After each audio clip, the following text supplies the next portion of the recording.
Kita masih di program khusus Daerah Bicara, membahas seputar peran negara dalam Undang-Undang Pendidikan Tinggi untuk menjamin akses pendidikan untuk semua.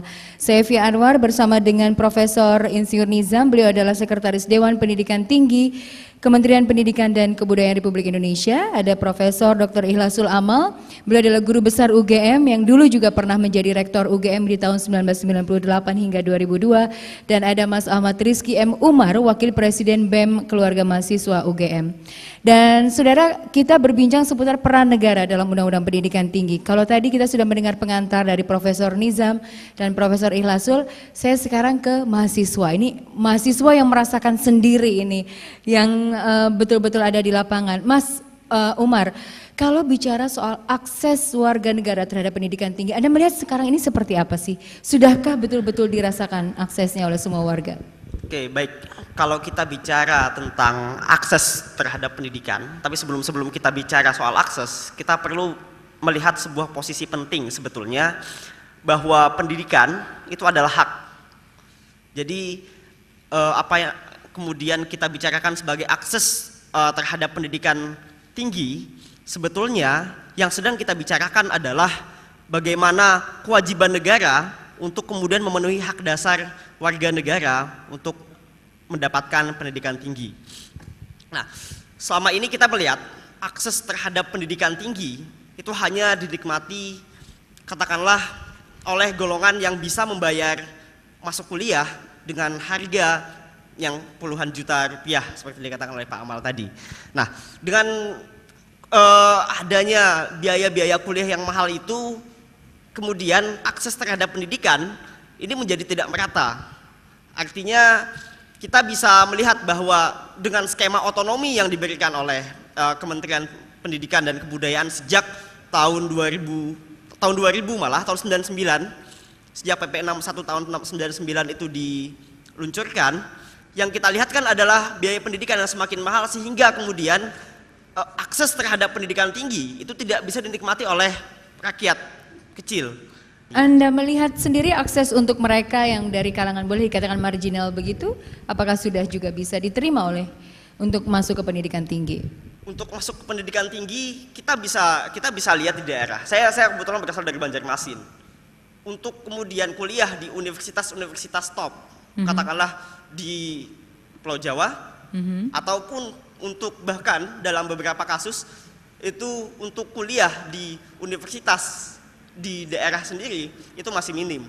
Nah, ini kan saya kira akses ini yang menjadi persoalan, dan logika ya tidak bisa kemudian didapatkan hanya dengan logika competitiveness seperti disampaikan oleh Bang Dia. Saya kira ini adalah hak. Nah, seperti itu. Baik, saya ingin memberikan kesempatan kepada hadirin yang ada di ruangan ini untuk yang ada yang ingin bertanya. Saya ingin membuka dua penanya dulu. Silakan langsung menuju ke mic yang tersedia. Tolong disebutkan nama dan dari mana asalnya. Kami memberikan kesempatan untuk dua penanya terlebih dulu. Oke, saya Aulia Syifa Uradia dari Psikologi UGM. Sebetulnya yang ingin saya tanyakan, berapa banyak sebetulnya peran pemerintah, perguruan tinggi dan mahasiswa dalam pembiayaan itu? Karena di situ nggak disebutkan kan, kalau misalnya hanya dapat membantu membiayai itu kan berarti otomatis seharusnya 100% mahasiswa, itu kan kasihan juga, nggak mungkin kan kalau misalnya sudah dibiayai masuknya tapi habis itu nggak bisa sekolah karena dia nggak mampu bayar gitu kan. Terima kasih untuk pertanyaannya. Satu lagi penanya di sebelah kiri saya, apakah ada yang ingin bertanya? Oke, kalau belum saya ingin memberikan kesempatan kepada Prof. Nizam untuk menanyakan soal itu. Betulkah atau sebenarnya berapa banyak sih porsi pemerintah, kemudian mahasiswa dan masyarakat seperti yang tercantum dalam Undang-Undang Pendidikan Tinggi? Kalau tadi yang ditanyakan, kayaknya kok tidak dicantumkan secara eksplisit begitu di Undang-Undang. Silakan, Prof. Terima kasih, Mbak. Jadi di dalam Undang-Undang Dikti itu yang pertama kita ingin pastikan itu ingin menghilangkan praksis atau paling tidak mengeliminasi atau mengurangi praksis yang sekarang ini terjadi atau praktek yang sekarang ini terjadi.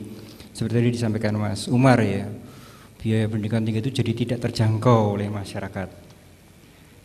Sehingga itu kata kunci yang penting di dalam Undang-Undang Dikti, bahwa terutama untuk PTN kan yang boleh kita atur kan PTN. Kalau PTS kan itu milik swasta, paling-paling kita himbau. Nah itu biaya yang dipungut kepada mahasiswa, pada orang tua mahasiswa itu tidak boleh memberatkan dari orang tua mahasiswa. Itu terminologi yang memang sangat umum, tetapi substansinya mengatasi semua yang dikhawatirkan Mas Umar tadi. Saat ini kan tidak ada standarnya. Secara nasional kita nggak tahu berapa sih biaya pendidikan di FISIP UGM atau di FISIP seluruh Indonesia ini. Nah, supaya itu tidak terjadi, maka Undang-Undang Dikti mengamanahkan pemerintah itu menghitung itu berapa sih kebutuhan biaya pendidikan tinggi itu sesungguhnya.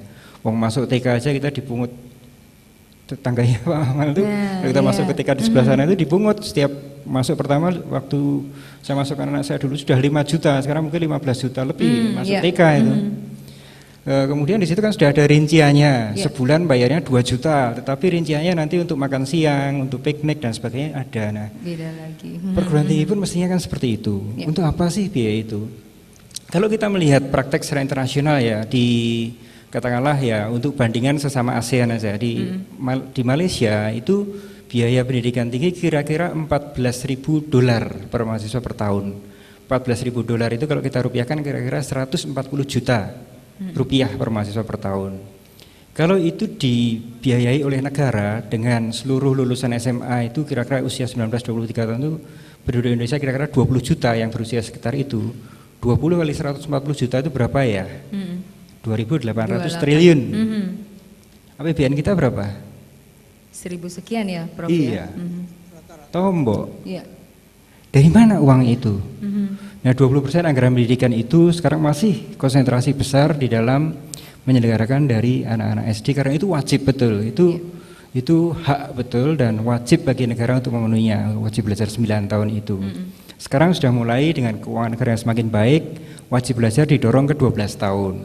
Nanti kalau negara lebih sejahtera lagi, kalau Anda semua nanti sudah menjadi industriawan, menjadi sastrawan, menjadi budayawan yang produktif, negara kita semakin maju, pendidikan tinggi itu juga harusnya gratis juga, seperti halnya kita masuk SD.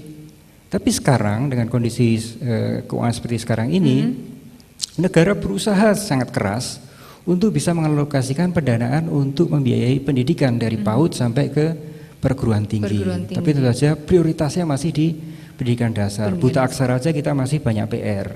Terima kasih. Jadi kira-kira 14 sampai 15 juta per tahun untuk satu mahasiswa. Kira-kira subsidinya seperti itu ya. Jadi teman-teman barangkali bisa ada gambaran betapa APBN yang 30 triliun ini tadi Pak Nizam, Prof Nizam sudah men-share, membagi kepada kita untuk apa saja. Itu hanya untuk pendidikan tinggi dan dibagi sekian juta mahasiswa tadi ya Prof ya.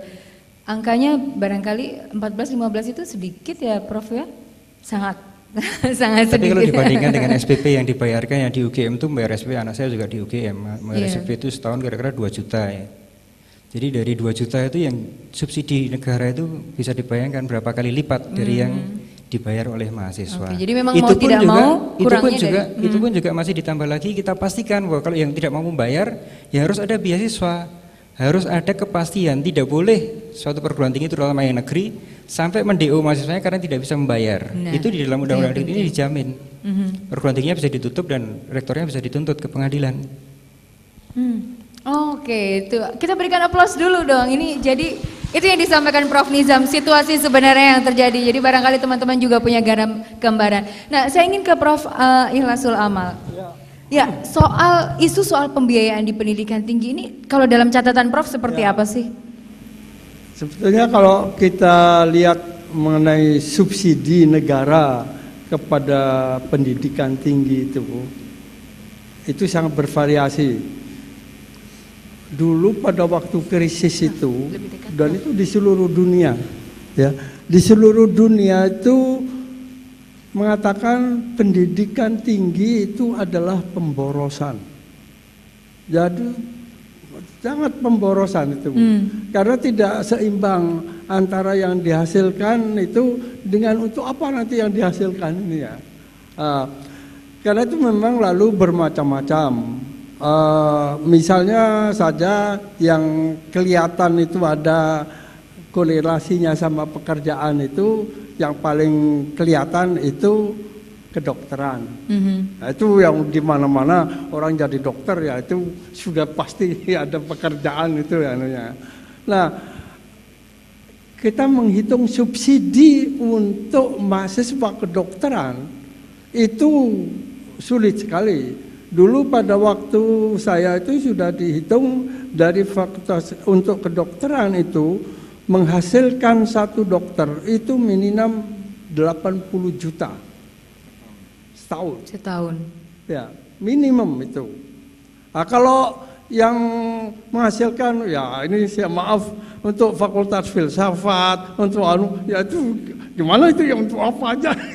Tidak perlu apa, mungkin bisa murah gitu ya, lalu ilmu budaya, ini lalu menyebabkan hal yang ya lalu gimana itu ya, nggak bisa diambil satu average yang apa. Memang itu bagaimanapun juga perguruan tinggi itu adalah kaitannya dengan pasar, itu sangat kelihatan sekali di mana-mana. Dulu di Eropa itu ya sebagai perkembangan ilmu pada umumnya, hampir di semua universitas itu ada pendidikan bahasa Latin. Itu sudah apa ya, bahasa Latin itu karena itu apa bahasa ilmu. Ya. Tapi terakhir ini yang menawarkan bahasa Latin itu di Jerman itu hanya satu universitas di seluruh negara itu. Karena yang lain dianggap ini lulusan apa jurusan bahasa Latin nanti kerjanya di mana? Oke. Itu pasar itu sangat menentukan. Oke. Yeah. Ya di sini saja sekarang saya juga tidak mengerti ya itu pasarnya itu bagaimana. Jurusan dulu di Sospol itu yang paling banyak permintaan ya HI itu tetap ini banyak, lalu ada administrasi negara, ada pemerintahan. Karena dulu lulusannya tuh selalu dipanggil oleh Pemda. Sekarang itu turun sekali. Sekarang yang naik luar biasa itu jurusan komunikasi. Itu di mana-mana. Betul, oke. Apa sebabnya nih jurusan komunikasi begitu populer? Nah, apa sebabnya nanti kita simpan dulu, Prof. Jadi rahasia dulu karena setelah jeda. Karena banyak TV swasta. Banyak TV swasta, jadi banyak yang masuk ke sana. Baik. Saya tidak mengerti itu. Oke, baik. Kita akan jeda sebentar ya, Prof ya. Oke, baik. Nanti kita akan lanjutkan diskusi yang cukup hangat ini. Saudara, kita akan break sebentar dan setelah ini program khusus daerah bicara masih akan kembali untuk Anda, masih dalam kerjasama KBR 68H bersama Kementerian Pendidikan dan Kebudayaan.